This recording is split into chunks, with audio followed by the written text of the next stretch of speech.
Over the next hour, I will take you on an immersive journey to discover why ancient myths from all around the world are so strikingly similar. What could possibly be the connection behind all this?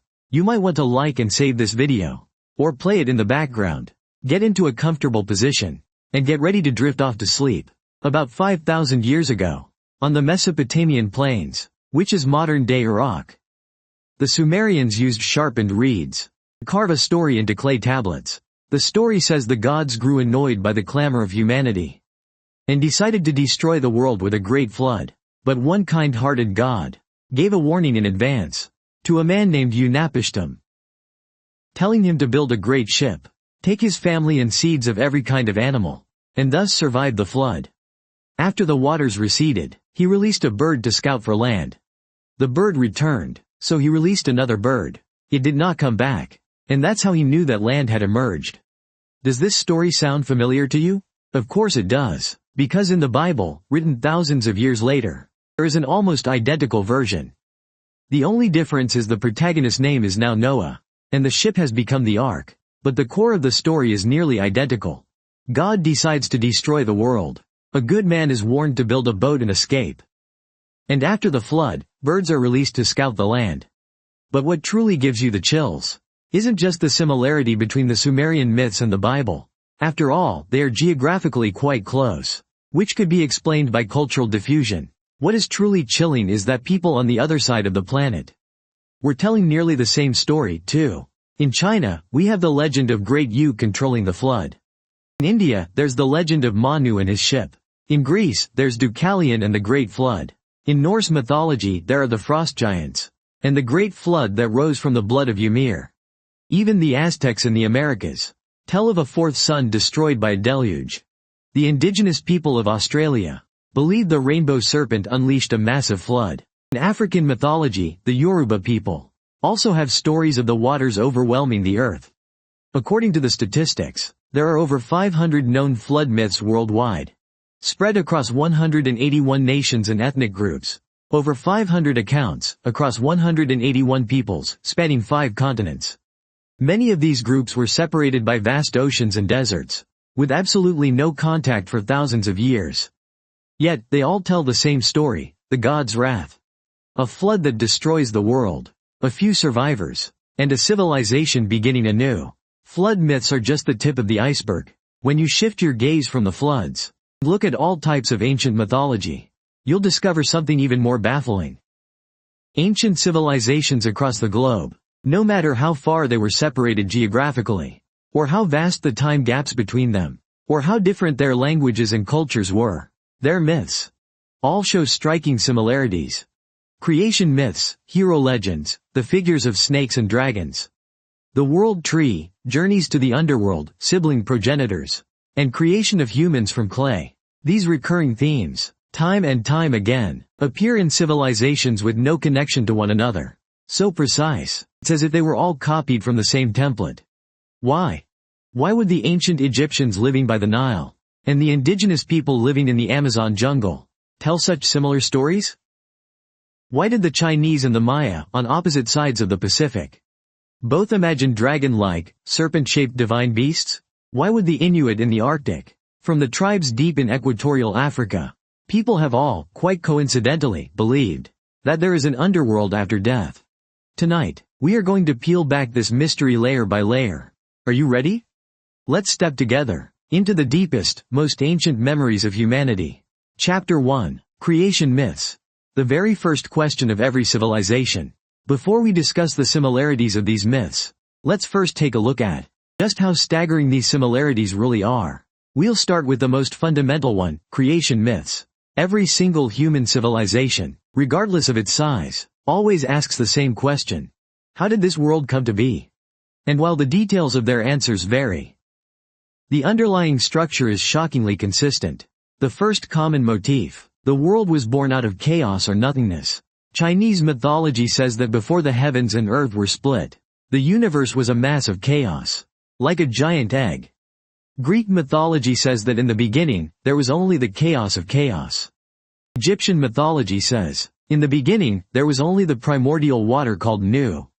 Boundless darkness. Babylonian mythology says, In the beginning, there was only the salt water goddess Tiamat and the fresh water god Apsu. Waters of chaos, all mixed together. Indian mythology says in the beginning, there was only nothing. Neither existence, nor non-existence. Norse mythology says in the beginning, there was only Ginnungagap, a vast, gaping void. Iranian mythology says, in the beginning, there was only infinite time and space. Do you see it? From the east to the west. From the northern hemisphere to the southern. Humanity's very first intuition about the origin of the universe is exactly the same. At first, there was nothing at all. The second common motif. The world is born from a cosmic egg, or some kind of enclosed, primordial form. In China, Pangu awoke from chaos that looked just like an egg, and split the sky and the earth apart with his axe. In India, Brahma was born from a golden cosmic egg floating on the primordial waters. In the Finnish epic, Kalevala, the world was born from an egg that fell into the water. The top half of the egg became the sky. The bottom half became the earth. The yolk became the sun. And the egg white became the moon. In Egyptian mythology, the sun god Ra also hatched from an egg. The creator god in Iranian mythology crafted an egg-shaped universe. In the creation myths of Pacific Islanders, we also frequently see the vision of the universe bursting forth from a coconut or eggshell. Why did so many civilizations independently hit upon this same image of an egg? The third common motif. The body of a giant or god transforming into all things. After the Chinese giant Pangu died, his body transformed into the world. His breath became the wind and the clouds. His voice became the thunder, his left eye became the sun. His right eye became the moon, and his limbs became the four corners of the earth. His blood became the rivers, and his veins became the roads. His muscles became the fields, and his hair became the stars. His sweat turned into rain and dew. In Norse mythology, after the frost giant Ymir was slain by the gods, his blood became the oceans. His flesh became the land, and his bones became the mountains. His teeth became the rocks, and his hair became the trees. His skull was turned into the sky. In the Indian Vedas, the primeval being Purusha, after being sacrificed by the gods, had his mouth become the Brahmins, his arms become the warriors, his thighs become the commoners, and his feet become the servants. Marduk of Babylon, after killing Tiamat, used her body to create the heavens and the earth. This motif of a giant's death giving rise to all things appears repeatedly in civilizations that had zero contact with each other. The fourth common motif is creating humans from clay. In China, Nuwa molded humanity out of yellow earth. In the Bible, God created man from the dust of the ground, and then breathed life into him. In Sumerian mythology, Enki mixed clay with the blood of a god to create mankind. In Egyptian mythology, potter god Khnum shaped humans on a potter's wheel using mud from the Nile. In Greek mythology, Prometheus fashioned the form of humans from clay and water. The Popol Vuh of the Americas records that the creators first made humans out of mud, but it was a failure. Later, they succeeded by using cornmeal. In the mythology of the Maori in New Zealand, the god of war, too, used red clay and his own blood to create the first woman. Four motifs. The beginning of chaos, the birth of the universe, the giant's transformation, and creating humans from clay. Four phenomena that developed completely independently, yet appear repeatedly across major civilizations worldwide. This is definitely not a coincidence. So, what is it? Don't rush. Let's keep looking at even more similarities. Chapter 2. The Great Flood. Humanity's shared nightmare. In the introduction, we already mentioned the startling universality of flood myths. Now, let's take a closer look at the specific similarities between these flood stories. The Sumerian version is perhaps the oldest existing flood myth, appearing in the Epic of Gilgamesh. Utnapishtim was warned by the god of wisdom, Enki, that a flood was coming. He built a great boat and took on board his family, craftsmen, and the seeds of all living creatures. The flood lasted for 6 days and 7 nights. Then, his boat came to rest on Mount Nisir. He released a dove, a swallow, and a raven, one after another, to scout for land. The dove and the swallow returned. The raven did not come back. That was how he knew the waters had receded. So, he offered a sacrifice to the gods. The Noah version in the Bible matches it almost point for point. God warned Noah that a flood was coming. Noah built an ark, brought his family and a pair of every animal on board. The flood came and went. The ark came to rest on Mount Ararat. Noah released a raven and a dove to scout for land, and finally offered a sacrifice to God. The degree of similarity between the two stories goes beyond what can be reasonably explained by independent invention. It is widely accepted in academia that the biblical flood story directly inherited the Sumerian and Babylonian traditions. But here is the question. China's flood myths, which have absolutely no connection to the Sumerian ones, still tell a similar story. The most famous flood myth in China is the story of Yu the Great controlling the waters. A great flood descended upon the earth. The waters surged and billowed, surrounding the mountains. The whole world turned into an endless ocean. Gun stole the self-growing soil from the heavenly emperor, a magical earth that could grow on its own, to try and block the water. But he failed, and was killed by the heavenly emperor. His son, Yu the Great, inherited the mission and spent 13 years dredging the floodwaters. He ultimately succeeded in controlling the flood, and became the founding monarch of the Shah dynasty. One major difference between the Chinese and Western versions is that the Western version emphasizes obedience to God's will and passive survival. The Chinese version emphasizes that man can conquer nature and proactive management of the flood, but the core theme remains the same. In ancient times, there was a devastating great flood. A hero saved civilization from the floodwaters. The Indian flood myth is just as ancient. According to the Shatapatha Brahmana, Manu, the progenitor of humanity, was washing his hands in a river. And he saved a tiny fish. The little fish was actually an avatar of Vishnu.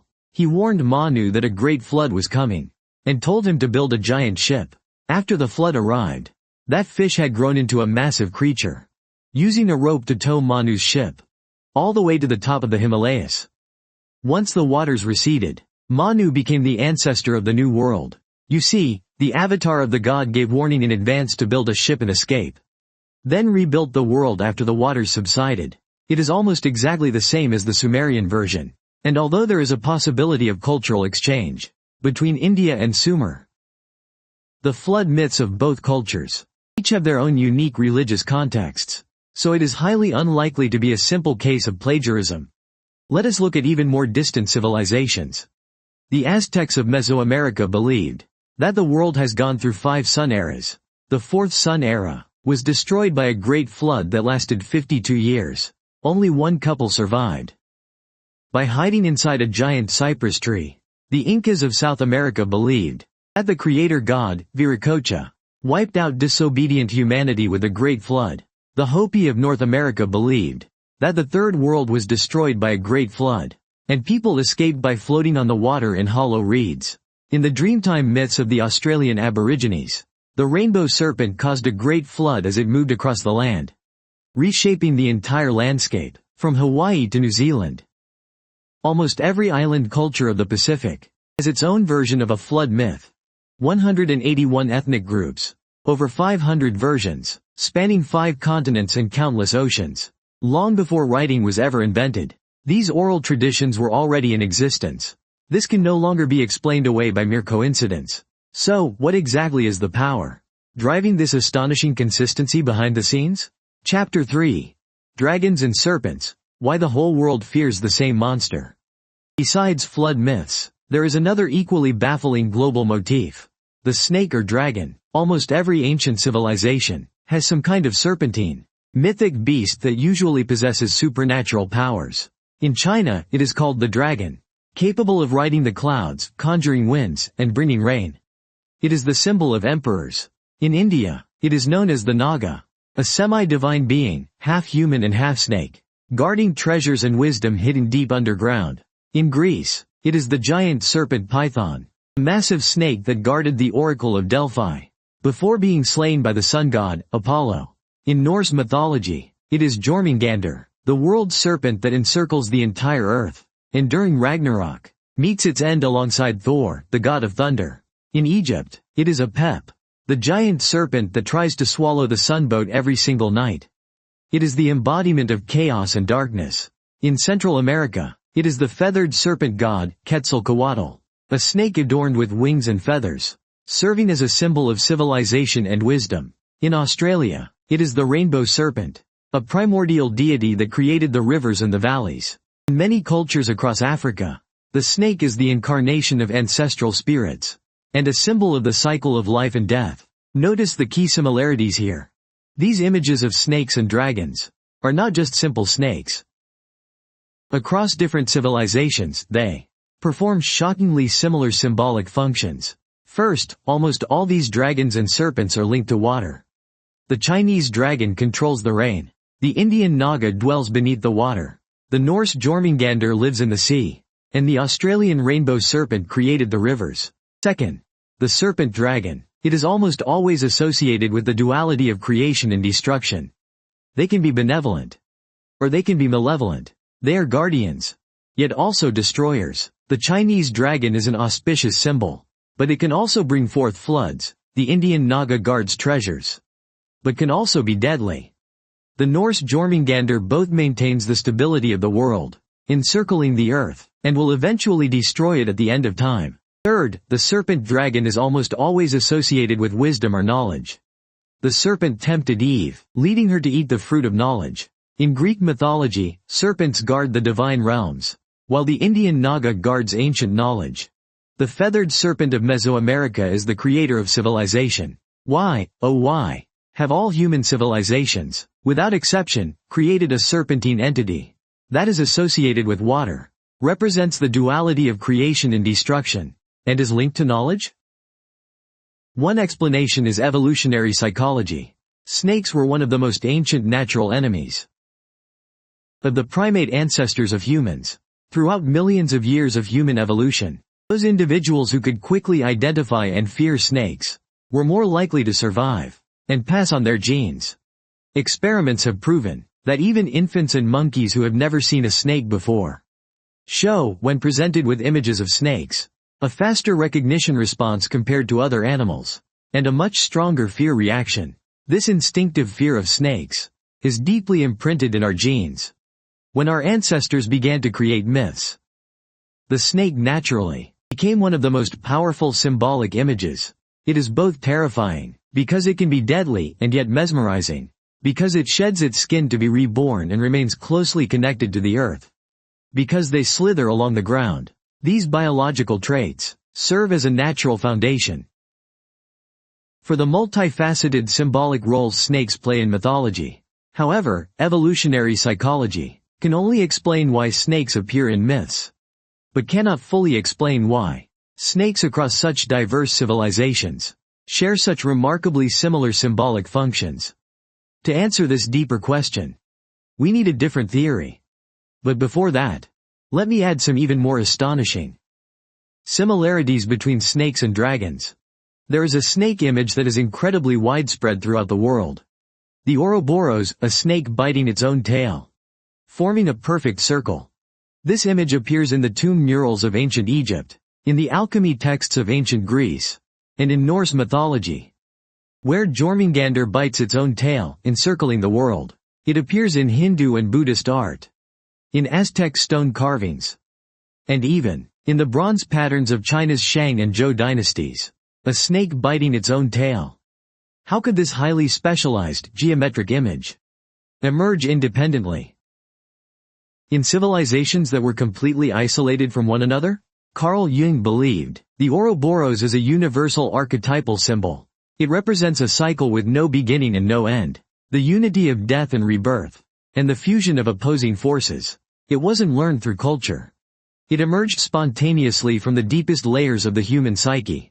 Snakes have another biological trait. That is almost certainly the reason why, in global mythology, they act as symbols of death and rebirth. Snakes regularly shed their old skin, revealing fresh, gleaming new skin beneath. To the ancients, this looked just like dying and coming back to life. Something humans crave but can never achieve, regaining youth and rising from the dead. It seems, the snake does so with ease. In the Epic of Gilgamesh, the herb of eternal youth that Gilgamesh sought through countless hardships was stolen by a snake. After eating the herb, the snake shed its skin and became young again, while Gilgamesh could only weep and accept the mortal fate of humanity. This story explains why snakes can shed their skin and live forever, while humans cannot. It is a mythical expression of human anxiety about death. a similar motif of a snake stealing immortality from humanity. In Africa, in the myths of Melanesia and South America, has also appeared independently. There is another question worth pondering. Could the image of the dragon be related to dinosaur fossils? When ancient people were digging or due to natural erosion, they would occasionally see massive bone fossils exposed on the ground. They did not know that these were the remains of animals that went extinct tens of millions of years ago. But they would try to explain these giant bones. One logical explanation was that giant monsters once lived underground.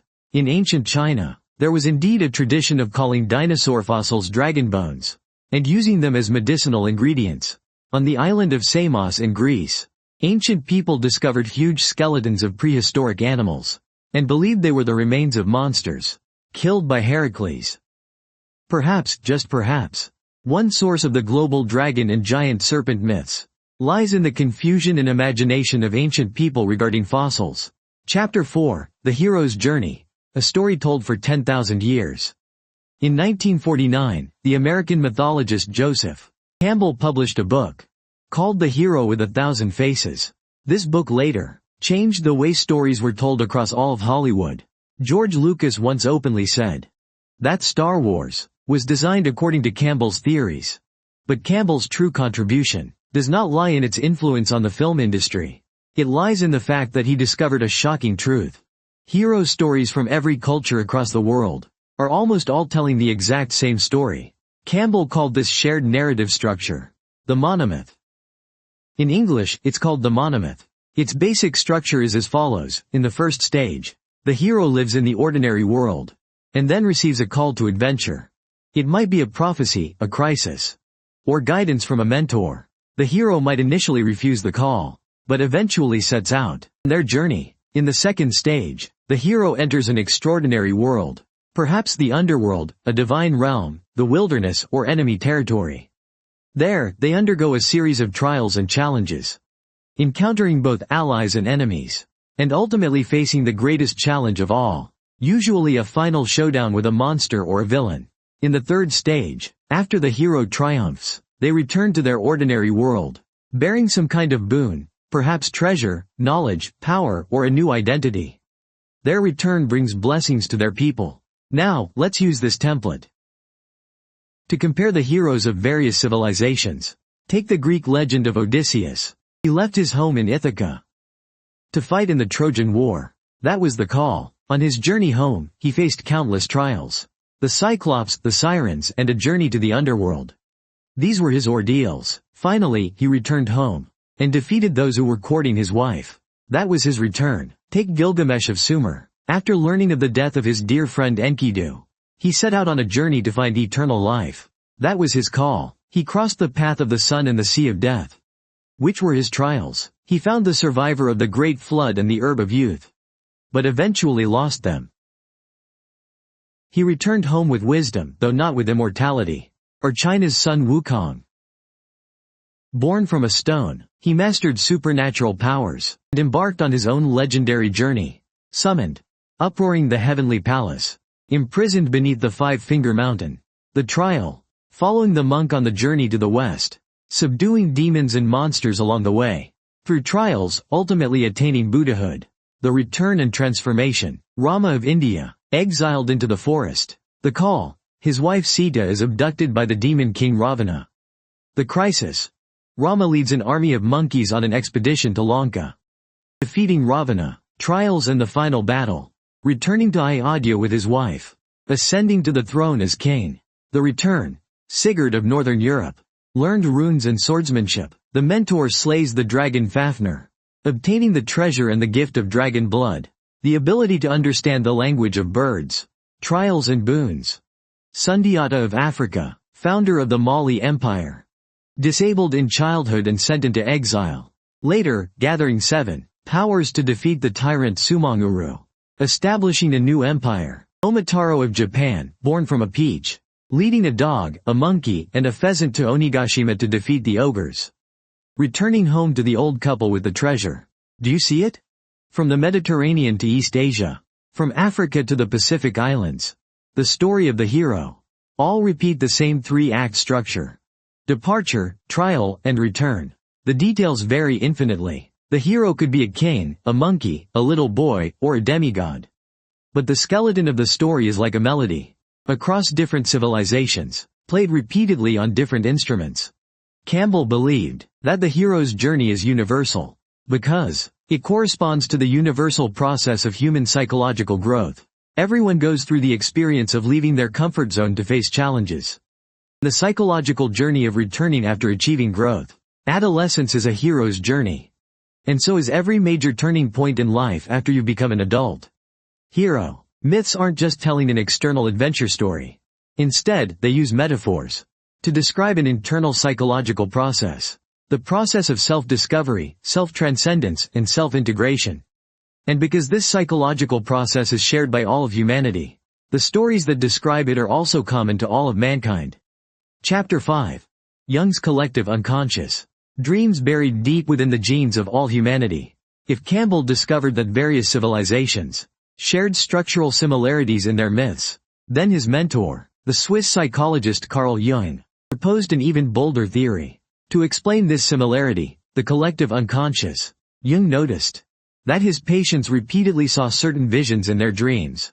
The Great Mother, the Wise Old Man, the Hero, the Shadow, snakes, water, and circular patterns. And these visions match the imagery in ancient myths from all over the world, with startling accuracy. Many of these patients had never been exposed to these myths before. They knew nothing about the stories of the Sumerians. They were unfamiliar with the Vedas of India. Yet their subconscious was producing the exact same symbols as those found in ancient mythology. From this, Jung proposed his most famous theory. Within the human psychological structure, there exists a layer deeper than the personal unconscious.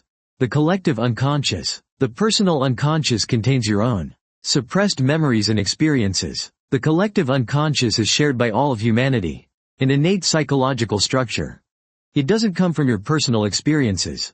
Rather, it comes from the evolutionary history of humanity as a species. Just as all humans share the same physical anatomy. 2 eyes, a nose, 10 fingers. Jung believed that all humans also share the same deep psychological structure.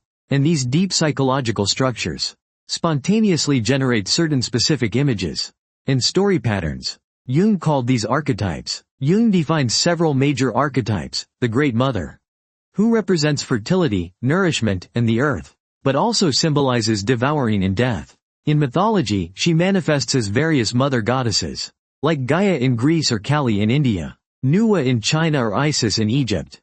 The Wise Old Man, who represents guidance and knowledge.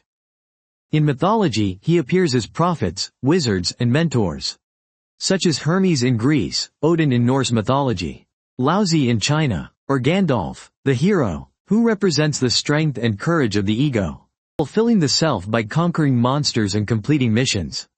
The Shadow, representing the repressed, dark, and socially unacceptable instincts and desires. In mythology, it appears as monsters, dragons, and demons.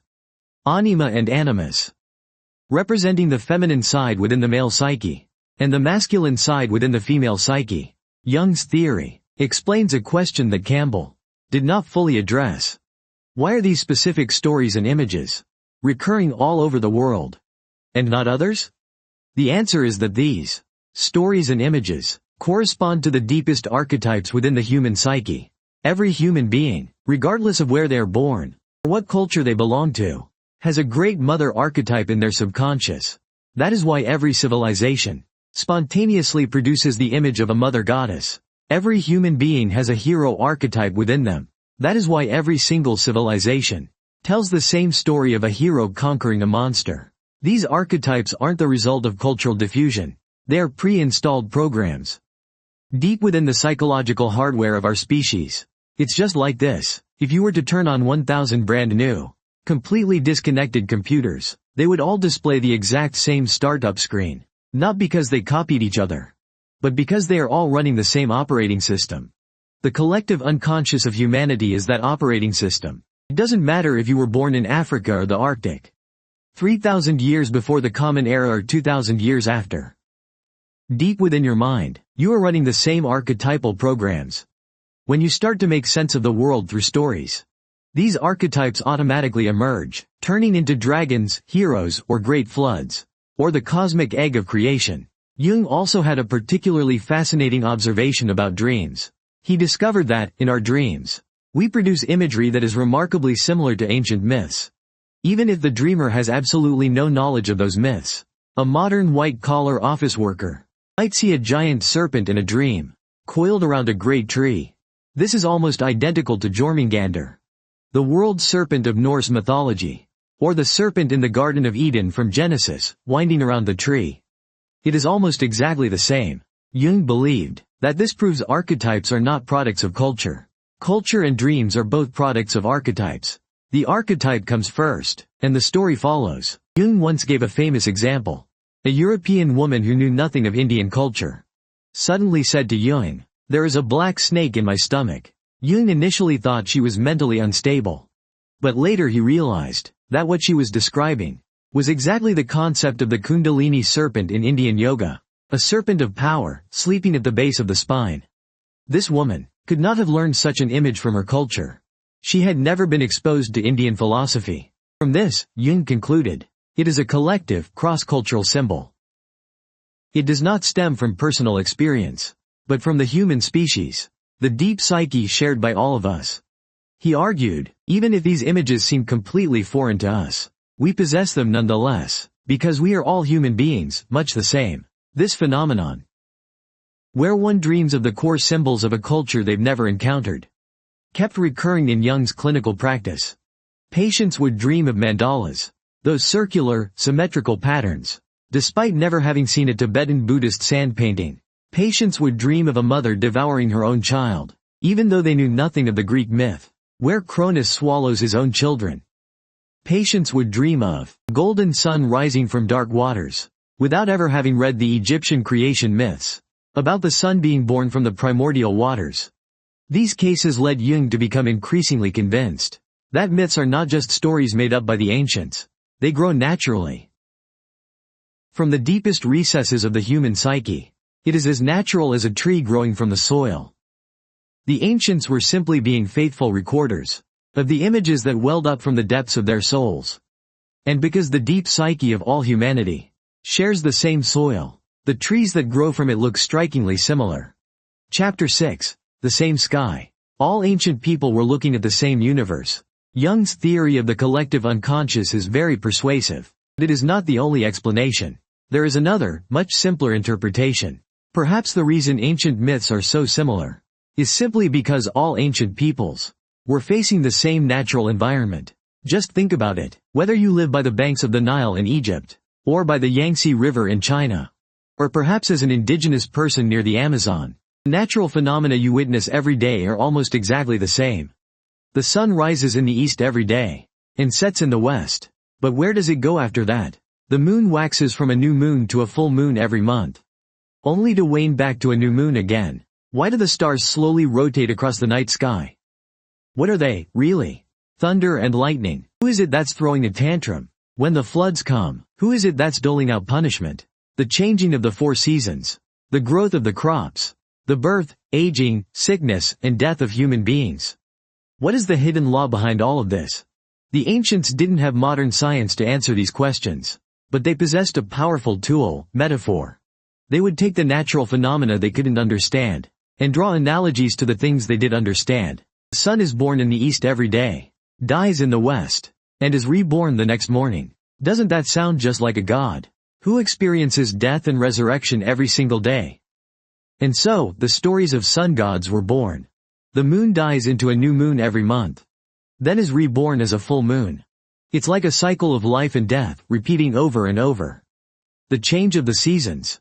Plants come back to life in the spring, and die in the winter. This can all be explained through the death and rebirth of a god. That is why almost every ancient civilization has a story about a sun god. It's not that they copied each other, but rather that they were all observing the very same sun. The Egyptian Ra sails his sunboat every day from the east to the west, then journeys through the underworld to return to the east. The Greek Helios flies his golden chariot from the east to the west each day. The 10 sons of China once lived on the Fusang tree in the east. They took turns emerging each day to traverse the sky. In India, the god Surya rode a chariot pulled by 7 horses across the heavens. The Aztec sun god required human blood every day to keep moving. The details differ, but the core concept remains the same. A god drives the daily movement of the sun. This is because every ancient civilization observed the exact same phenomenon, the sun rising in the east and setting in the west. Therefore, they all independently created similar explanations. The same logic applies to flood myths. Almost all early civilizations originated along major river systems. Sumer was between the Euphrates and the Tigris rivers. Egypt was on the banks of the Nile. China was in the Yellow River and Yangtze River basins. India was in the Ganges and Indus river valleys. The very rivers that nourished these civilizations would also periodically overflow, bringing devastating floods. For a Sumerian farmer living on the Mesopotamian plains, a massive flood would swallow the entire world he knew. His village, his fields, his neighbors. This was the end of the world. When he turned this experience into a story, passed down to future generations, a local flood transformed into a global deluge. Because to him, his life's horizon was his entire world. Archaeology has also provided evidence for this interpretation. In 1929, the British archaeologist Leonard Woolley, while excavating the ancient city of Ur, discovered a layer of silt deposits 3 meters thick. This proved that Mesopotamia had indeed, in ancient times, experienced an extremely severe flood. Similarly, at the end of the last glacial period, roughly 12,000 to 8,000 years ago, global sea levels rose by more than 120 meters, submerging vast areas of low-lying land and coastal plains. These events were entirely likely to have been embedded as an indelible mark within human memory, ultimately evolving into the myths of the Great Flood. That same logic of the sky also applies to another global mythological theme, the dying and resurrecting God. Almost every agricultural civilization has a figure who dies and rises again, like Osiris of Egypt, who was killed by his brother Set, cut into pieces and scattered across the land, only to be resurrected later by his wife, Isis, becoming the king of the underworld. Or Adonis of Greece, who dies and returns to life every year. He spends autumn and winter in the underworld, and spring and summer among the living. Dumuzi of Sumer descends to the underworld annually. His departure causes the earth to wither, while his return brings the rebirth of spring. Balder of Norse mythology, after being accidentally killed, is destined to be resurrected after Ragnarok. And Quetzalcoatl of the Aztecs, who promised that one day he would return after leaving the human world. Why is it that all agricultural civilizations share this myth of a dying and resurrecting God? The answer is written in the sky above our heads, and the earth beneath our feet. For agricultural societies, the most important natural phenomenon is the changing of the seasons. In spring, all things revive. In autumn, all things wither. In winter, everything is deathly silent. And then, spring comes again. This year-after-year cycle is a matter of life and death. The growth of crops directly determines human survival. Ancient people used the death and resurrection of a god to explain this cycle. The god dies and the crops wither. The world enters winter, then the god is resurrected, and the crops grow once more. The world returns to spring. This is no coincidence. This stems from the same observation of nature, and the same metaphorical interpretation. There is also another fascinating motif. The opposition of twins or brothers. Almost every civilization has stories about a pair of brothers, or twins representing opposing forces. In Egypt, there are Osiris and Set, the good older brother and the wicked younger brother. In the Bible, there are Cain and Abel, the farmer and the shepherd, where one kills the other. In Norse mythology, there are Balder and Hod, the god of light and the god of darkness. In India, there are Indra and Vritra, the god of heaven and the dragon of chaos. In Rome, there are Romulus and Remus, where the founder of the city kills his own brother.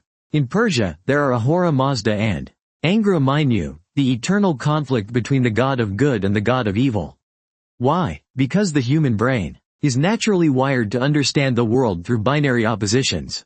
Light and dark, good and evil, life and death, order and chaos. And projecting this duality, by personifying it as two opposing brothers, is the most natural way to tell a story. Chapter 7, The Journey to the Underworld. Why does everyone believe that there is another world beneath the earth? Let us look at another universal mythological motif. The journey to the underworld. Almost every ancient civilization believed that there is a kingdom of the dead beneath the earth. and that certain special heroes or deities can enter that place while still alive, and then return to the world of the living. In Sumerian myth, the goddess Inanna descends to the underworld to visit her sister, Ereshkigal, the queen of the underworld. When passing through the 7 gates of the underworld, she is required to remove a piece of clothing or jewelry at every gate, until she stands completely naked before the queen of the underworld. She is killed and hung on a hook for 3 days. Eventually, she is brought back to life, but must find a substitute to remain in the underworld. The Greek legend of Orpheus descending into the underworld to rescue his deceased wife, Eurydice. He moved Hades, the king of the underworld, with his music. But on the way back to the world of the living, he couldn't resist looking back at her. As a result, she was left behind in the underworld forever. In Chinese mythology and folklore, the Yellow Springs is the underground realm where the dead reside. Under the later influence of Taoism and Buddhism, this concept evolved into a much more complex system of the afterlife. It includes the 10 courts of hell, the soup of Lady Mayne, the bridge of helplessness, and the cycle of the 6 realms of reincarnation. In Japan, Izanagi pursued his wife, Izanami, into the underworld to find her after she passed away. But he discovered she had already turned into a rotting corpse and fled in terror. This story and the Greek legend of Orpheus share a striking structural similarity. The ancient Egyptians believed that after death, one must pass through 12 gates of the underworld. The soul would then be weighed. If your heart was heavier than the feather of truth, you would be devoured by a monster. The Norse underworld is called Helheim, ruled by the goddess Hel, who is half living and half dead. The Aztecs believed that the dead had to endure the trials of the 9 levels of the underworld before they could reach their final resting place. This journey would take 4 years. Hinduism and Buddhism have detailed systems of hell, with multiple layers, where each level has different punishments corresponding to different sins. Many African cultures also believe that the spirits of ancestors dwell in an underground world, where they can communicate with the living through rituals and dreams. Why is the concept of an underworld so universal? A very direct reason is that all human beings bury their dead beneath the ground. When you lay your loved ones into the earth, you naturally wonder where they have gone, what they are doing down there, and what it is like below. And so, the imagination of an underworld began.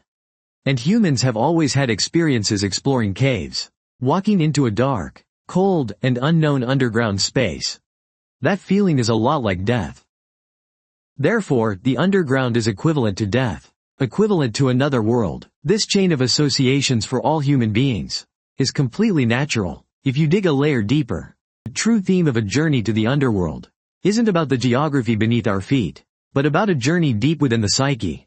The inner hero descends into the underworld, faces death and fear, and then returns with new wisdom. This corresponds remarkably well to what Carl Jung called the process of individuation. Jung believed that psychological growth requires a person to descend into the depths of their own subconscious, face the shadows lurking there, all the repressed fears, desires, and traumas, and then integrate these shadows into their consciousness, thereby becoming a more complete human being. The journey to the underworld is simply a mythical expression of this psychological process. Chapter 8. The World Tree, the cosmic spine connecting heaven, earth, and humanity. There is another astounding global motif: the World Tree, or the Cosmic Tree. In many ancient civilizations, there stands a colossal tree that connects the heavens, the human realm, and the underworld. It is the central axis and the support of the universe. In Norse mythology, the world tree is called Yggdrasil, a gigantic ash tree. Its crown extends to the heavenly realm of Asgard. Its trunk passes through the human realm of Midgard, and its 3 roots stretch toward 3 different domains. One leads to the well of fate, one leads to the well of wisdom, and one leads to the poisoned spring of the underworld. A squirrel named Ratatoskr runs up and down along the trunk, relaying messages between the eagle at the treetop and the giant serpent at the roots. Or, to be more precise, relaying the malice between them. There are also 4 deer living in the tree, gnawing on its leaves. This tree is the center of the entire Norse worldview. China has similar concepts. The Jianmu tree from the classic of Mountains and Seas records a divine tree growing at the center of the world. It connects the heavens and the human realm. Gods can travel up and down along it. There is also the Fusang tree, the place where 10 suns dwell. These concepts of cosmic trees play an important role in ancient Chinese cosmology. In Hinduism and Buddhism, there is the wish-fulfilling tree, a cosmic tree that can grant all desires.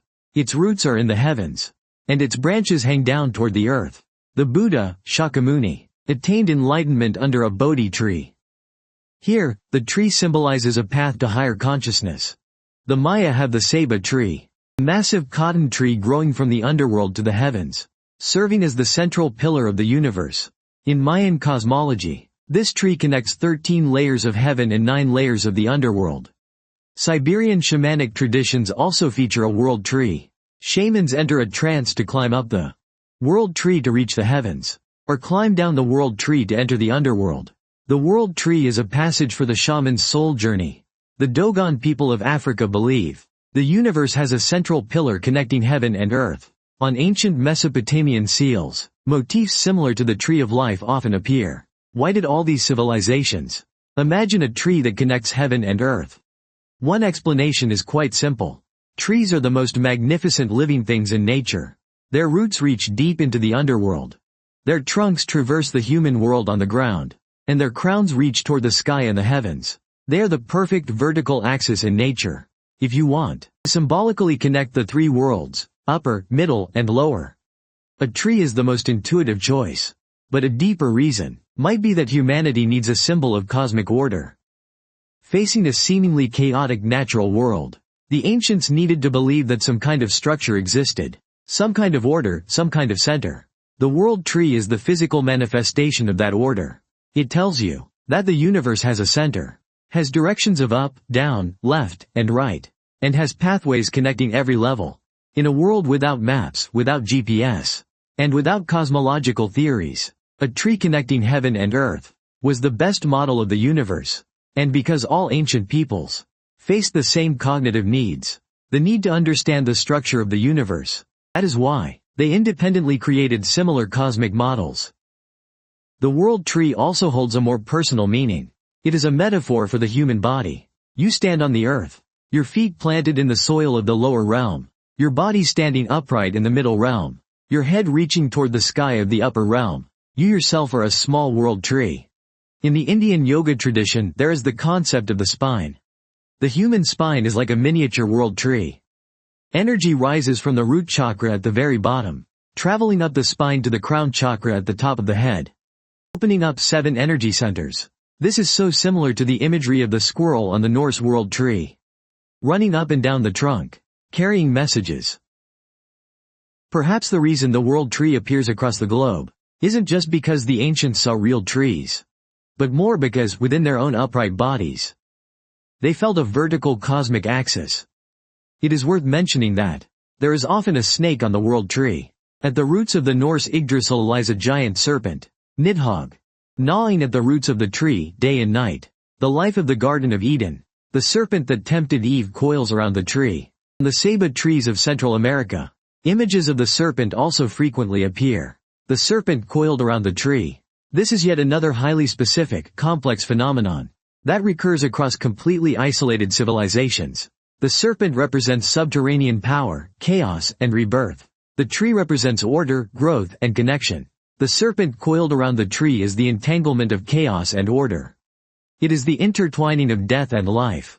This imagery is too precise, too cross-cultural, to be explained by mere coincidence. Chapter 9. 7 Explanations for why myths are so similar. Up until now, we have looked at enough examples. Now, let us systematically summarize why the academic world believes global myths are so similar. Regarding this question, what explanations have been proposed? The first explanation, the theory of cultural diffusion. The simplest explanation, these myths were spread from a common source. Human migration, trade, warfare, and intermarriage. All these activities carry stories along with them. The Sumerian flood myth, through cultural contact, spread to the Hebrews, and became the story of Noah. Indian Buddhist stories, through the Silk Road, spread to China and Japan. Norse heroic legends, through the voyages of the Vikings, spread to Iceland and Greenland. This explanation certainly holds true in some cases. For example, the relationship between the Sumerian and biblical flood stories can almost certainly be confirmed as a result of cultural diffusion. However, the theory of cultural diffusion cannot explain the mythological similarities between civilizations that were completely geographically isolated, such as between South America and China, between Australia and Northern Europe. The second explanation, the theory of common origin. All human beings came out of Africa. About 70,000 to 100,000 years ago, a small group of modern humans set out from Africa, and gradually spread across the entire world. If these earliest humans, before leaving Africa, had already developed certain primitive myths and narrative patterns, then these stories would have traveled with human migration, and been carried to every corner of the globe, to develop independently in different cultures, while retaining a shared core framework. It is like dialects of a language. French, Spanish, and Italian sound different, but they all come from the same ancestral Latin root. Perhaps the flood myth, the hero's journey, the cosmic egg. These archetypes are the oldest stories of the human species, like genes, which existed 70,000 years ago, and with the expansion of humanity, were carried to every corner of the world. The third explanation, Jung's theory of the collective unconscious. We have already discussed this in detail earlier. The similarity of myths stems from the deep psychological structures shared by all humans. Archetypes are innate and biological. They do not require cultural transmission to emerge spontaneously in any human group. This is a form of hardware determinism. No matter what kind of cultural software you install, the underlying psychological hardware will always produce the same archetypal imagery. The fourth explanation, the theory of common experience. All ancient people faced the same natural environment. The sun, the moon, and the stars. The changing of the four seasons. Birth, aging, sickness, and death. Floods and droughts. So they independently developed similar explanations. This does not require assuming any deep psychological structure. Or perhaps it's the spread of ancient cultures. We just need to accept one thing. Humans have an innate instinct to use stories to explain the world. And when faced with the same phenomena, independently developed explanations will naturally tend to be similar. The fifth explanation, structuralism.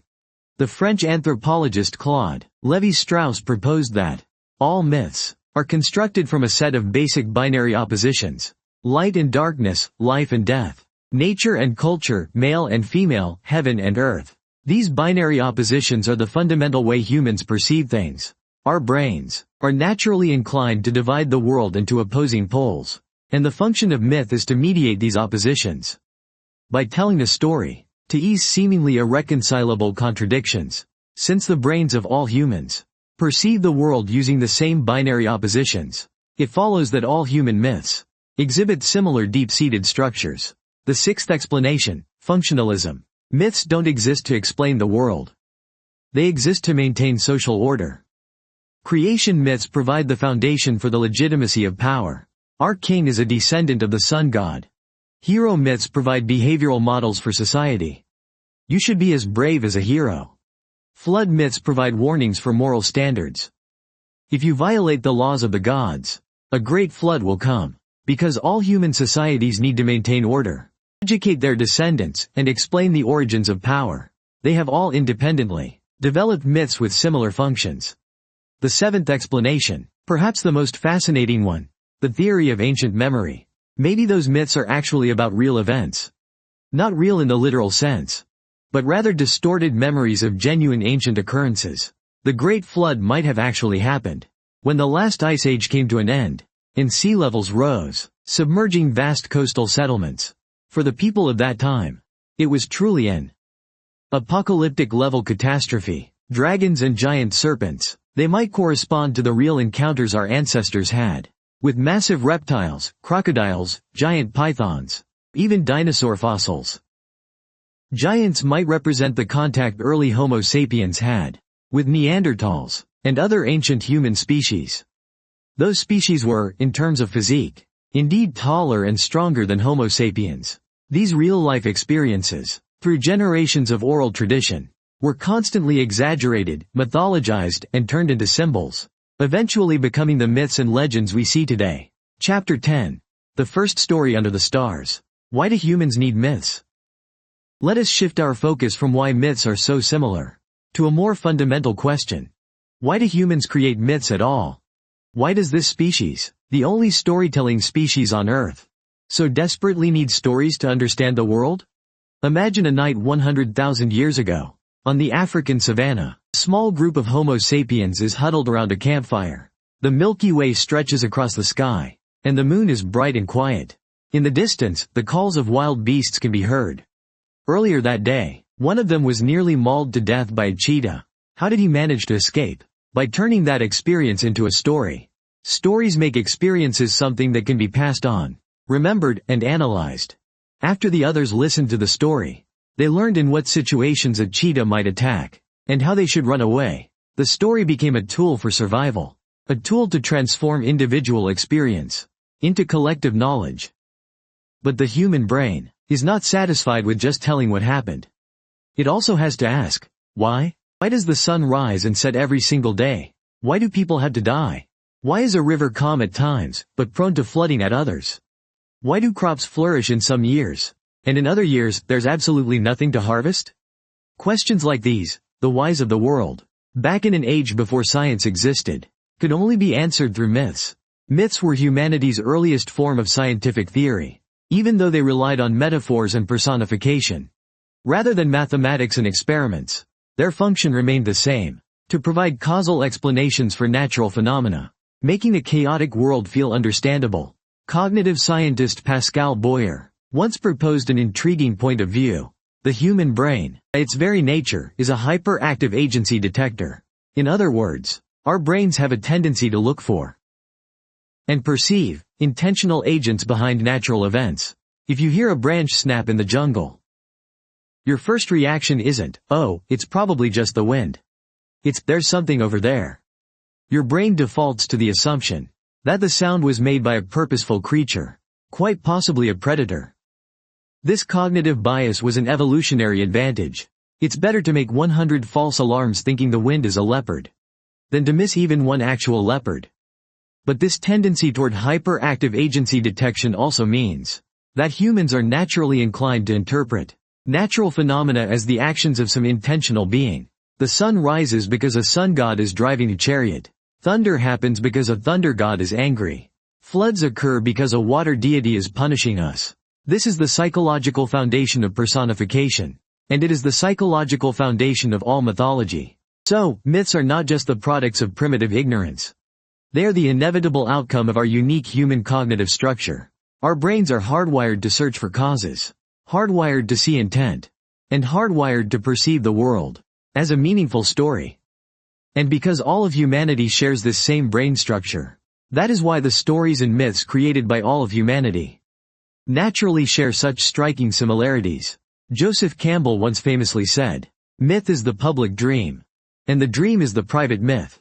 This profound statement reveals the connection between myth and the individual psyche. When you dream at night, your subconscious automatically spins a story. Flying, being chased, falling, mazes, monsters, lovers. These themes are common to all mankind. And myth is essentially the collective dream of humanity while in a waking state. Driven by the same psychological mechanisms, we produce the same narrative patterns. There is also a much more primal need that drives the birth of myth. The fear of the dark and the worship of fire. In those long ages before electric light, the night was truly real. Dangers lurked, night predators prowled, and venomous snakes slithered in the shadows. You couldn't see the danger, but danger could strike at any moment. At fire, that dancing, warm glow, was humanity's only weapon against the dark. Fire gave you light, warmth, and safety. And fire possessed an almost magical power. It turned raw meat into cooked food, clay into pottery, and ore into metal. Fire is the power of transformation. It is the starting point of civilization. That is why almost every civilization has a myth about the origin of fire. And these myths are shockingly similar. In Greece, Prometheus stole fire from the heavens for humanity, and was punished by Zeus for it. In China, the Suiran clan drilled wood to make fire, sparking the dawn of civilization. In the myths of the Cherokee people of North America, a spider stole a spark of fire from the sun. Many tribes in South America believe that the jaguar originally possessed the fire. Humans stole fire from it. The Polynesian hero, Maui, stole fire from the underworld. almost every version, shares the same core element. Fire originally belonged to the gods or powerful beings, and humans obtained it through some kind of adventure or deception. The hero who acquired the fire was punished or had to pay a price for it. Fire is too precious. It couldn't have been free. It had to be stolen. And acquiring it had to come at a cost. This narrative logic is consistent across all civilizations, because all ancient peoples held for fire the same deep sense of awe and gratitude. Do you see it? From creation to the Great Flood, from heroes to dragons, from the world tree to the underworld, from sun gods to fire bringers, the myths of all humanity are like a complex symphony. Different civilizations play different instruments, but the melody is the same. The composer of this symphony is not some lone genius, but the human species itself. It is our shared brain structure, our shared emotional needs, our shared natural environment, and our shared existential dilemma. Chapter 11. The Arrow of Time. Echoes of Ancient Wisdom in Modern Science. Finally, let me show you some even more unexpected coincidences. Some descriptions in ancient myths show astonishing parallels to the discoveries of modern science. Let's look at creation first. Modern cosmology tells us the universe was born from a Big Bang about 13.8 billion years ago. Before that, there was no space. There was no matter. There was only an indescribable void. And then, from this nothingness, the universe was born in a single instant. Space expanded, matter took form, and light appeared. Now, think back to how ancient myths describe the creation of the world. In the beginning, there was only chaos. Then, light emerged. Look at the beginning of the Bible. In the beginning, God created the heavens and the earth. The earth was formless and empty, and darkness was over the face of the deep. God said, "Let there be light." And there was light. Or consider the Vedas of India. Initially, there was neither nothingness nor existence. There was no sky, and nothing beyond the sky. Then, the universe expanded out from a single point. The structural parallels between these descriptions and the Big Bang Theory are truly astonishing. Even though the ancients clearly didn't understand cosmology, their intuition captured a certain profound truth. Now, let's look at time. Many ancient civilizations held the concept of cyclical time. The world doesn't develop in a straight, linear line. Instead, it goes through cycles of creation, destruction, and rebirth. Hinduism believes the universe goes through endless cycles known as kalpas. Each kalpa includes a period of creation, preservation, and destruction. Then, it all begins again. In Norse mythology, Ragnarok destroys the world. But a new world rises from the ruins afterward.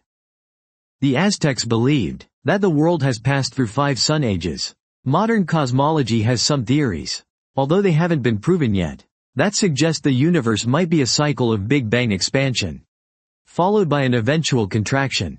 Big Crunch, followed by another Big Bang. This is what we call the cyclical universe model. The concepts the ancients expressed through kalpas and sun ages, and the concepts that modern physicists explore through equations, are surprisingly connected in their underlying structure. Looking back at the worship of numbers, it seems ancient people had a certain cross-cultural obsession with specific numbers. The number 3 appears in countless myths. The Christian Trinity, the Hindu Trimurti, the 3 Norns of Norse mythology, China's 3 sovereigns, and the Greek Fates. The number 7 is just as universal. 7 heavens, 7 planets, 7 musical notes, 7 days in a week. 7 gates of the underworld, 12, the 12 zodiac signs, the 12 apostles, 12. The 12 Olympian gods, China's 12 zodiac animals, 12 months in a year. Why do these specific numbers keep reappearing in myths all over the world? One explanation is astronomical. Ancient people could see 7 planets with the naked eye. The sun, the moon, plus 5 other planets. There are 12 lunar month cycles in a year. These astronomical observations were imbued with sacred meaning, and then permeated every myth and religion. Perhaps the most profound coincidence concerns the conservation of energy. Many ancient civilizations intuitively believed that something cannot come from nothing. The creation of the universe did not emerge from absolute void, but was transformed from some sort of primordial material. Chaos. Pangu split the chaos open, and chaos became the heavens and the earth. But the matter within that chaos didn't disappear. It just changed its form. Ymir's body became the world. Matter was not created or destroyed. It was simply rearrange. These intuitions are remarkably similar to the modern physics law of conservation of energy, which states that energy cannot be created or destroyed. It can only be converted from one form to another. They are shockingly similar. The ancients didn't have physics, but their myths, intuitively, captured one of the most fundamental laws of nature. There is yet another astonishing correspondence. We are all made of stardust. Many ancient myths claim exactly that. The human body is made of the same stuff as the universe. Pangu's body transformed into the world, so the world and humanity share the same essence. In India, there is Purusha, the cosmic primordial man. His body is the universe itself. The Bible says man was made from dust. And modern astronomy tells us a nearly identical truth. Every heavy atom that makes up your body, carbon, oxygen, iron, calcium, was forged billions of years ago in the core of a dying star through nuclear fusion. After that star exploded, these atoms were cast out into deep space, eventually condensing to form the Earth, and condensing to form you. Your body is truly made of the same matter as the stars. You are literally made of stardust. The ancient intuition that humanity and the universe share a common origin, once expressed through myth, has been precisely confirmed by modern astrophysics. Now, think about those legends surrounding the Milky Way. The ancient Greeks called it galaxy, which literally means a river of milk. Legend has it that it was formed by Hera's spilled milk across the sky. The Chinese called it the heavenly river, a tale of love between the cowherd and the weaver girl, separated by the celestial stream.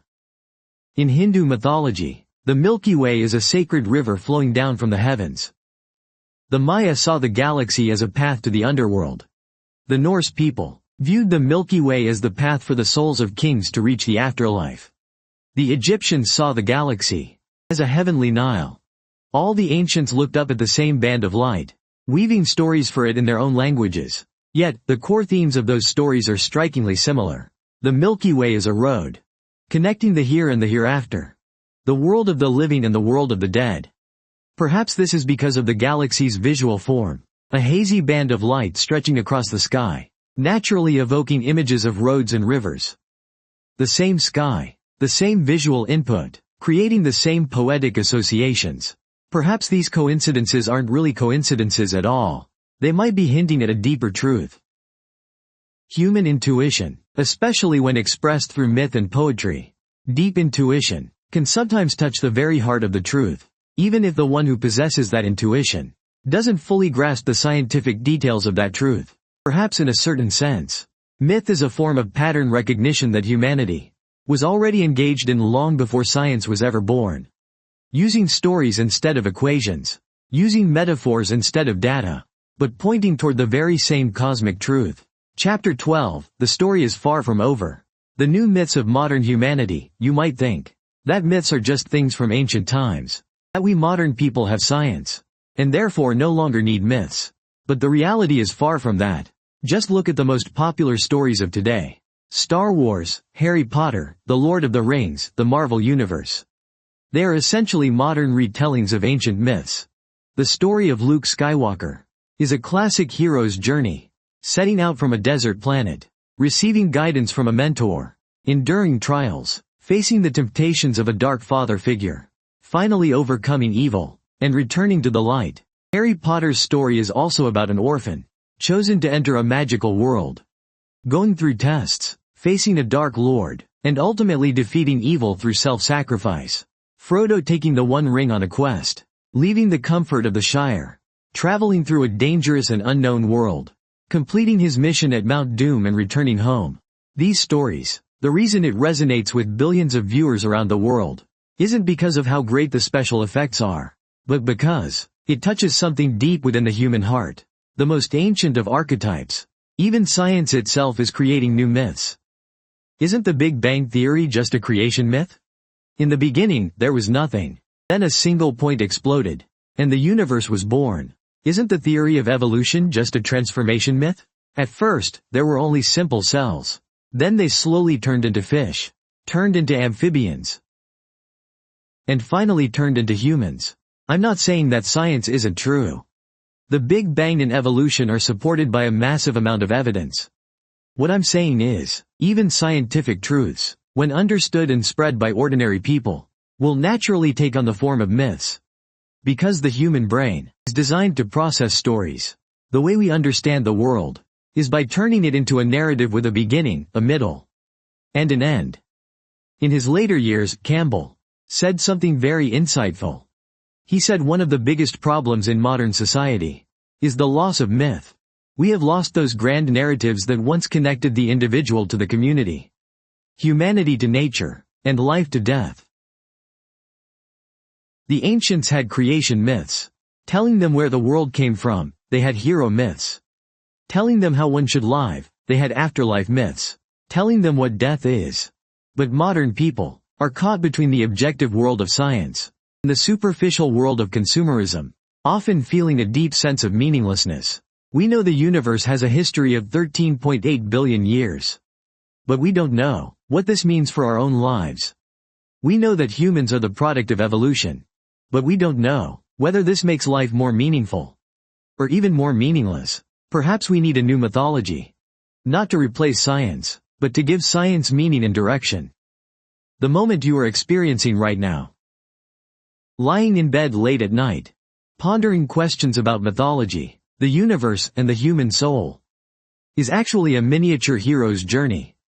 You have left behind your everyday world of the day, setting out into a space of contemplation on profound questions. A trial. Perhaps you will carry some new ideas or insights as you emerge from this space. A return. Humans have always told stories, and we are always within them. Ending. Falling asleep to the oldest of tales. Alright, our journey ends here. Let me provide you with a final summary. Why are ancient myths so surprisingly similar? It is not due to any single simple reason, but rather a convergence of many. Because humanity shares the same biological foundation, the same brain structure, the same ways of perceiving, and the same fears and longings.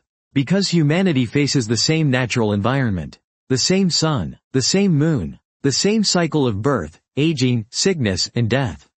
Because humanity originated from the same roots in Africa, perhaps carrying the seeds of the most ancient stories. Because deep within the human psyche lie what Jung called archetypes, those deep structures that predate culture, predate language, and perhaps even predate consciousness itself. Because the human brain is naturally a storytelling machine, using narratives to understand the world, using metaphors to express truth, and using myth to settle the soul. Think about what this really means. When you hear the story of Pangu creating the world, you aren't just listening to a story from China. You are listening to a story about humanity. When you read the legend of Odysseus wandering the seas, you aren't just reading a Greek myth. You are reading a metaphor for your own journey through life. When you realize that people all over the world are all telling the same story of the Great Flood, you will come to understand that even though we speak different languages, have different skin colors, and believe in different religions, at our very core, we are the same species, dreaming the same dreams, and telling the same stories. Perhaps this is the most important lesson that mythology can teach us, that the commonality of humanity far outweighs our differences. The Sumerians 5,000 years ago looked up at the same starry sky, and the sense of awe that welled up within them was no different from what you feel tonight. The indigenous people in Africa 10,000 years ago gathered around a fire to hear stories of heroes defeating monsters. The excitement on their faces, and the excitement you feel when watching a great movie, come from the exact same psychological root. The sages of India 3,000 years ago, pondering where the universe came from, their confusion is driven by the same curiosity you feel at this very moment. The night is deep. You are lying on a spinning blue planet. In some corner of this world, there is perhaps an old man telling his grandson a story about a hero and a dragon. On the other side of the earth, there might be a child dreaming of a giant serpent coiled around a tree that reaches up to the sky. On some island in the Pacific, perhaps someone is gazing up at the Milky Way. Imagine that as a river leading to heaven.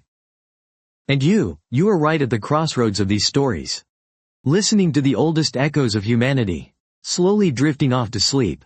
These stories have been told for tens of thousands of years, from beside the first campfires on the African savanna, to the clay tablets of Mesopotamia, to the theaters of Greece, to the bamboo scrolls of China. To the voice you hear in your ears right now. They have traversed glaciers and deserts. They have traversed the rise and fall of empires. They have traversed the birth and death of languages. And they will keep on being told. Perhaps with different faces, different names, and different mediums. The backbone remains the same forever. Because it is not any one culture that tells these stories. It is the human species itself. Close your eyes now. Let those ancient images, like stars, slowly emerge in your mind. Perhaps it is a giant tree, with roots reaching deep into the earth, and branches stretching toward the galaxy. Perhaps it is a primordial sea, dark and warm, nurturing a world on the verge of being born. Perhaps it is a hero, journeying through an unknown forest, walking toward his fated trial. Perhaps it is an ancient serpent, coiled in a corner deep within your consciousness, shimmering with a light belonging to the distant past. These visions are not foreign. They are right there inside you. They are your heritage as a human being, just as old as your DNA, your bones, and your upright way of walking. They are the dreams dreamed by countless ancestors over tens of thousands of years. The stories they told, and the secrets they whispered by the campfire. Right now, they grow quiet at the very moment you fall asleep, dissolving into the darkness, waiting to come back to life in your dreams tomorrow. Good night. Go have a dream that belongs to all of humanity. A dream about the hero, the great serpent, the world tree, and the light of creation.